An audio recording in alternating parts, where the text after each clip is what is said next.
नमस्कार बंधुरा माয়ের হেসেলে সবাইকে স্বাগত। সামনেই পৌষ পার্বণ, তাই আজকে নতুন একটা পিঠের রেসিপি নিয়ে আপনাদের সঙ্গে চলে এলাম। তো আজকে আমাদের রেসিপি মালাই পাটিসাপটা। তো চলুন শুরু করা যাক আজকে আমার রেসিপিটা। করতে বিভিন্ন জিনিস আমার লাগছে, আমি আগে গুছিয়ে নিয়েছি। তো চলুন শুরু করা যাক আজকে আমার ভিডিওটা। প্রথমে আমি এখানে 50 গ্রাম কামিনী আতপ চাল 15 মিনিটের জন্য ভিজিয়ে রেখেছিলাম।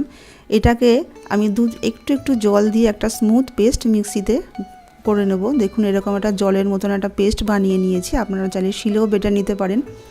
তারপরে এখানে দিয়ে দিলাম আমি 1.5 বাটি সুজি। আমি সমস্ত উপকরণ আমি এখানে বাটির মাপেই করেছি, আপনারা কাপ মেপেও করতে পারেন।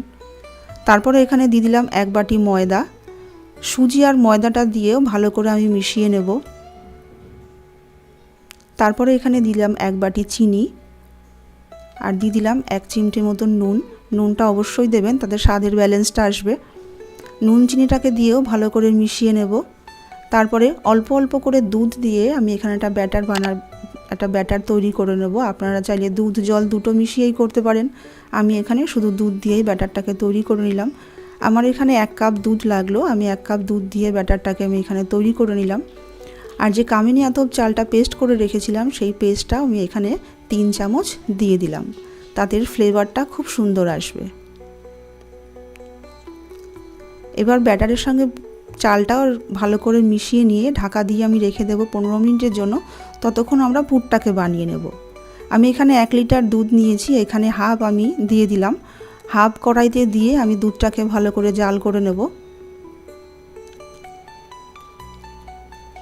এখানে ফুল ক্রিম দুধ আমি এখানে ব্যবহার করেছি।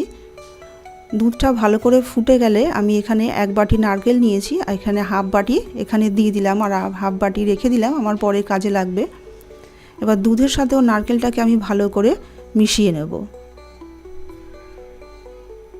2-3 মিনিট একটু মিশিয়ে যখন ফুটতে শুরু করবে তখন এখানে 50 গ্রাম খোয়া ক্ষীর এখানে আমি দিয়ে দেব। আর দিয়ে দেব 2 চামচ সুজি। 2 চামচই আছে, পুরোটাই দিয়ে দিলাম। সুজি আর খোয়া ক্ষীরটাকে দিয়েও ভালো করে একটু মিশিয়ে নেব। খোয়া ক্ষীরটা অপশনাল, না থাকলে নাও দিতে পারেন। আর যে চালটা বেটে রেখেছিলাম সেই চালটা এখানে পুরো দিয়ে দিলাম। চালটা দিয়েও কিন্তু অনবরত নাড়তে হবে, যেহেতু চাল দিয়েছি, নাহলে নিচে লেগে যাওয়ার একটা সম্ভাবনা থাকবে। দেখবেন চালটা দিলেই দেখবেন একটু গাঢ় হয়ে গেছে, তখন কিন্তু চিনিটাকে দিয়ে দিতে হবে। চিনিটা এর মধ্যে গলে যাবে আর অনবরত কিন্তু নাড়তে হবে, নাড়া বন্ধ করলে চলবে না, নাহলে মালাইটা নিচে লেগে যাবে। এইভাবে গ্যাসটাকে মিডিয়াম করে ভালো মতন আমি এটাকে মিশিয়ে নেব। আর একটু গাঢ় হলে আমি গ্যাসটাকে বন্ধ করে দেব। মালাই পাটিসাপটা সেহেতু মালাইটা আমি এখানে পরে তৈরি করব, আগে আমরা পুরটাকে তৈরি করে নিলাম। এটা কিন্তু আমাদের পুর, দেখলে মনে হচ্ছে মালাইয়ের মতন। আর 4-5টা এলাচ আমি একটু থেতো করে দিলাম। থেতো করে আমি এটা খোসা সমেতই এর মধ্যে দিয়ে দেব। দেখুন এরকম গাঢ় হয়ে আসবে। আমি এখানে এলাচটাও দিয়ে দিলাম। এলাচটাকে দিয়েও ভালো করে মিশিয়ে নিয়ে পুরটা আমার হয়েই গেছে। এবার নামিয়ে একটু ঠান্ডা করে নেব। আমার ততক্ষণে ব্যাটারটা তৈরি। দেখুন ব্যাটারটা আমার যেহেতু সুজি দেওয়া অনেকটাই ফুলে গেছে। এখানে আমি আরও অল্প অল্প করে দুধ দিয়ে ব্যাটারটাকে একটু পাতলা করে নেব।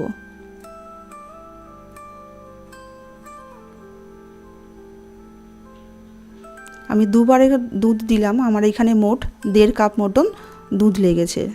দেখুন ব্যাটারটা ঠিক এরকম হবে, খুব গাঢ়ও নয় খুব পাতলাও নয়।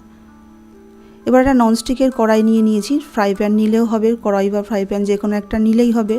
তারপরে একটুখানি ঘি আমি এখানে ব্রাশ করে নিলাম। আমি এখানে গলানো ঘি ব্যবহার করেছি, আপনারা চাইলে তেলও ব্যবহার করতে পারেন। তারপরে 1 হাতা ব্যাটার আমি এখানে দিয়ে দিলাম।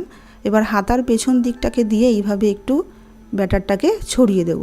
এই সময় কিন্তু গ্যাসটাকে আমার লো টু মিডিয়ামই রাখতে হবে, হাইতে রাখলে একদমই হবে না। দেখুন ওপরের টেক্সচারটা কত সুন্দর শুকিয়ে আসছে, আর একটু জালি জালিও মতন হয়ে আসছে। যেই অল্প শুকিয়ে আসবে, একটু জালি জালি হয়ে আসবে, তখন আমি এখানে পুরটাকে দিয়ে দেব। পুরটাকে দিয়ে ওপরে ব্যাটারটা যখন ভালো মতন শুকিয়ে আসবে তখন আমি এটাকে এরকমভাবে ফোল্ড করে দেব। তারপর হাতা দিয়ে দুটো মুখ একটু চেপে চেপে দেব। ব্যাস আমাদের রেডি পাটিসাপটা। এইভাবে আমি সমস্ত পিঠেগুলোকে তেল ব্রাশ করে, যখনই আমি পিঠেটা একটা করে বানাবো তখনই আমি তেল এইভাবে একটু ঘিটাকে ব্রাশ করে নেব।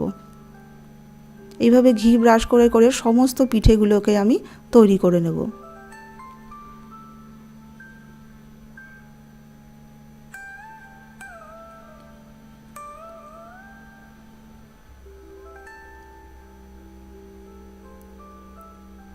দেখুন সমস্ত পিঠেগুলোকে আমি তৈরি করে নিয়েছি।